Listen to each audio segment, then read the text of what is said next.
Ako si Jules, isang delivery rider. At sa araw nito ay isa muna tayong wood carving. Alas 10 ng umaga nang sinimulan ko magbanat ng buto. At ito nga pala si Anton, ang tagapagpamahala ng shawarmahan ni Noisy Potato. At dahil plano na nga nila maglagay ng drinks sa store, ay nagpatulong na nga to si Anton na gumawa ng stante o divider na ititinda nilang drinks. Kaya naman dali-dali na kami pumunta sa C6 para bumili ng second hand na plywood pero good condition pa. At agad din namin pinakita yung plano at pinasukatan na din namin kay kuya para di rin kami magkamali at siguradong pulido ang gawa. Di naman kami expert, naging practical lang. Imbis na magbayad kami ng ibang tao, why not kami na lang? Malay natin, balang araw kami naman ay may sariling business. At least may experience na kami. Pagtapos ng masukatan ay pumunta na nga agad kami sa hardware para bumili ng iba pang kakailanganin tulad ng pako, pintura at yung pandikit sa kahoy ba yun?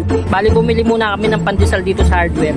At dahil hihintayin pa namin yung kahoy na ma-deliver ay umuwi muna kami. Kaya naman mga par, jump na tayo dahil dumating na yung plywood ay pinaputol na namin sa kapitbahay nila Anton na gumagawa ng speaker. Wala kasi kami nung jigsaw kaya naman nakisuyo na kami para mas mabilis. Pero ito talaga yung satisfying, yung paulap ni Anton. Kala mo talaga pangkama lang. Ulap. Ulap, pakita mo yung ulap mo pre. Ulap yan.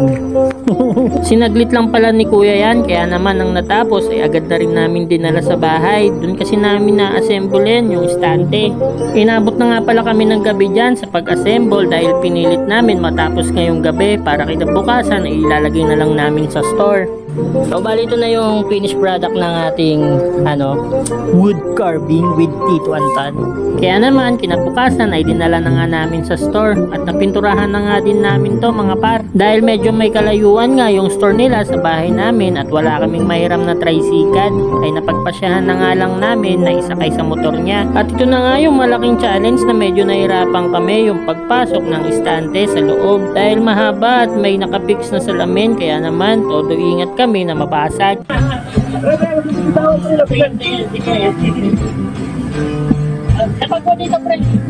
Naging okay naman ang lahat, nagkaroon lang ng konting problema dahil medyo humaba siya dahil tabingi pala yung dingding nila. Pero okay lang yon dahil nagawa naman namin ng paraan. Pinutulan nga lang namin, medyo pahirapan lang dahil medyo maliit yung space at marami na ding gamit. Pero all goods lang dahil naputulan lang din naman namin. Kaya naman oras na para magbutas ng dingding para sa mga pagkakapitan ng mga L-type na bracket para naman maging matibay yung patungan. Kaya naman ito na yung finished product. Ano sa tingin nyo, pwede na ba? Kaya naman kung may time kayo at di kayo busy, drop by lang kayo dito sa shawarmahan ni Noisy Potato. So paano? Hanggang dito na lang muna mga par. Paalam!